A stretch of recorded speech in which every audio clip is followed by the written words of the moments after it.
Good morning student. आज के इस वीडियो में हम बात करेंगे सर्वनाम की। पिछली वीडियो में हमने संज्ञा पढ़ी थी।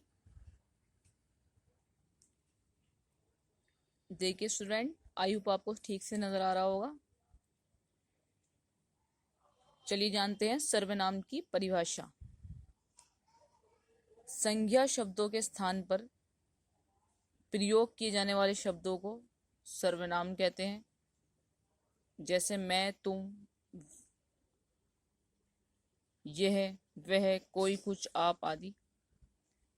ये सर्वनाम की परिभाषा को हम इस प्रकार से ये बता सकते हैं कि वे शब्द जो संध्या के स्थान पर बोले जाते हैं सर्वनाम कहलाते हैं। स्टूडेंट, जैसे संध्या के 5 प्रकार पढ़े थे हमने, इसी प्रकार से सर्वनाम के भी प्रकार हैं। चलिए जानते हैं। सर्वनाम के कुल 6 प्रकार हैं। देखिए स्टूडेंट, सर्वनाम के 6 प्रकार हैं। सबसे पहला प्रकार है पुरुषवाचक सर्वनाम। स्टूडेंट, पुरुषवाचक सर्वनाम में बोलने वाला, सुनने वाला तथा जिसके बारे में बात की जा रही है, ये जो तीनों पर्सन हैं वो पुरुषवाचक में आएंगे। अब आप जानते हैं कि बोलने वाला अपने लिए मैं का यूज करेगा, सुनने वाले के लिए तू, और जिसके बारे में बात चल रही है उसके लिए वह का इस्तेमाल करता है। इसलिए पुरुषवाचक सर्वनाम के जो पहचान है आप कर सकते हैं मैं, तू, वह, आप आदि। जहाँ इस्तेमाल होता है सर्वनाम संध्या की जगह, उसे पुरुषवाचक सर्वनाम कहते हैं। पुरुषवाचक सर्वनाम 3 प्रकार का होता है: उत्तम पुरुष, मध्य पुरुष, अन्य पुरुष।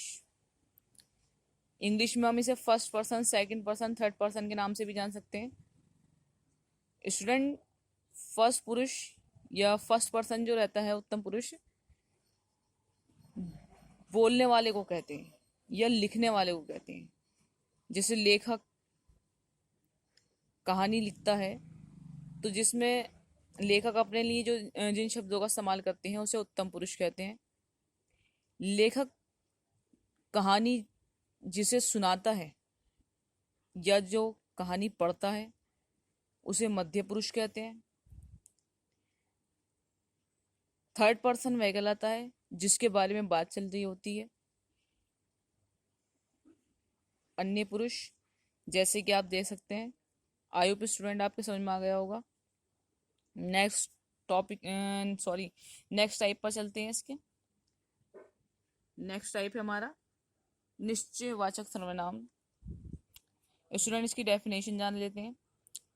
जो सर्वनाम निकट या दूर की वस्तु या व्यक्ति का निश्चित बोध या संकेत कराते हैं वे निश्चयवाचक सर्वनाम कहलाते हैं। इन्हें संकेतवाचक सर्वनाम भी कहा जाता है।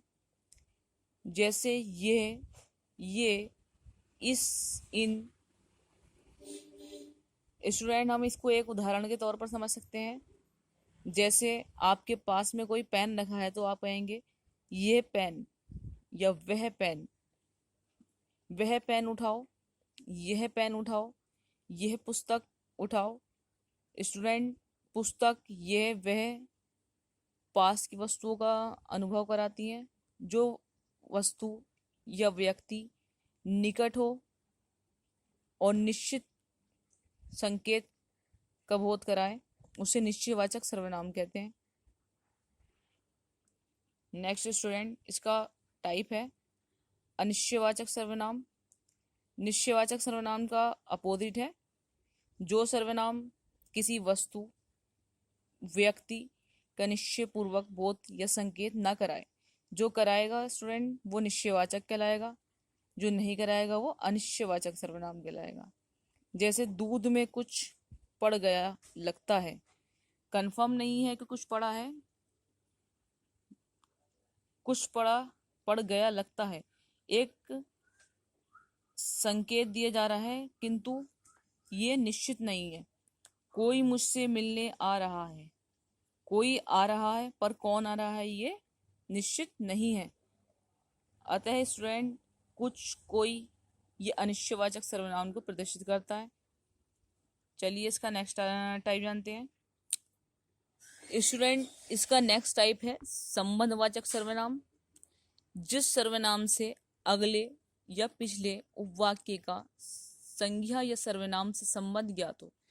स्टूडेंट के नाम से ही पता चल रहा है संबंधवाचक, जैसा कि आप देख रहे हैं इसमें जिस सर्वनाम से चाहे तो अगले या फिर पिछले उपवाक्य का संध्या या सर्वनाम से जो रिलेशन बताएगा उसे संबंधवाचक सर्वनाम कहेंगे। इसके कुछ उदाहरण दे रखे हैं, जैसे कि उस लड़के के पास एक पुस्तक है जो उसे इनाम में मिली थी। स्टूडेंट यहाँ एक पुस्तक की बात की गई है, लेकिन पुस्तक संध्या से संबंध बता रही है कि जो पुस्तक उसे इनाम में मिली थी। तो स्टूडेंट यहाँ पर संबंधवाचक सर्वनाम है। नेक्स्ट है इसका जो सोता है वह खोता है। तो यहाँ पर जो है वो संध्या से संबंध बता रहा है इसका, अतः स्टूडेंट यहाँ पर भी संबंधवाचक सर्वनाम है। नेक्स्ट इसका टाइप जानते हैं प्रश्नवाचक सर्वनाम। जैसा कि आप देख रहे हैं जिन सर्वनाम का प्रयोग पूछने के लिए अथवा कुछ जानने के लिए किया जाता है उसे प्रश्नवाचक सर्वनाम कहते हैं। स्टूडेंट प्रश्नवाचक सर्वनाम का पता लगाना बहुत ही इजी है। इसमें प्रश्नवाचक शब्द दे रखे होते हैं, जैसे कि कौन, क्या, कब, कैसे। जैसे कि आप देख रहे हैं कौन आया था, यहाँ पर एक प्रश्नवाचक सर्वनाम है। कौन प्रश्नवाचक को दर्शा रहा है। क्या चाहते हो, यहाँ भी प्रश्नवाचक सर्वनाम है, क्या दर्शा रहा है। नेक्स्ट इसका टाइप है निजवाचक सर्वनाम। स्टूडेंट जिस सर्वनाम पद से अपनेपन का बोध होता है उसे निजवाचक सर्वनाम कहते हैं। जिससे आप समझ रहे होंगे आई होप, जिस सर्वनाम से अपनेपन का बोध होगा उसे कहेंगे निजवाचक सर्वनाम। जैसे मैं आप आ जाऊंगा, मैं आप आ जाऊंगा मीन्स मैं अपने आप आ जाऊंगा। तुम आप ही आ गए थे, तुम आप आ गए थे मतलब तुम अपने आप ही आ गए थे। स्टूडेंट इसमें अपनेपन का बोध हो रहा है कि मैं अपने आप आ जाऊंगा। इस प्रकार से नेक्स्ट इसका एग्जाम्पल है वह आप ही चला जाएगा। स्टूडेंट इसमें भी निजवाचक सर्वनाम है, ये आप दिखा रहा है। आप जहाँ पर होगा वहाँ निजवाचक सर्वनाम रहेगा। मैं अपने घर जाऊंगा, जहाँ पर अपने रहेगा वहाँ भी निजवाचक सर्वनाम रहेगा। आई होप स्टूडेंट आपको सर्वनाम की डेफिनेशन, इसके टाइप और इनके टाइप की डेफिनेशन समझ में आ गई होगी। सो स्टूडेंट ये चैप्टर आपका कंप्लीट हो गया है सर्वनाम का। इससे रिलेटेड कुछ क्वेश्चन है जिसके आंसर आप हमें कमेंट बॉक्स में कमेंट करके लिखे बताएं।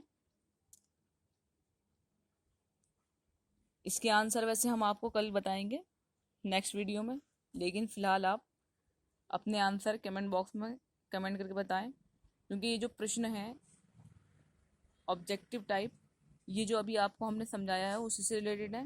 पहला प्रश्न है प्रयोग की दृष्टि से सर्वनाम के कितने भेद हैं। 4 ऑप्शन दिए हैं, इसमें से जो आपको ठीक लगे उसका आंसर बताइए। नेक्स्ट क्वेश्चन है पुरुषवाचक सर्वनाम के भेद किए जाते हैं, यानी कि पुरुषवाचक सर्वनाम के कितने भेद हैं।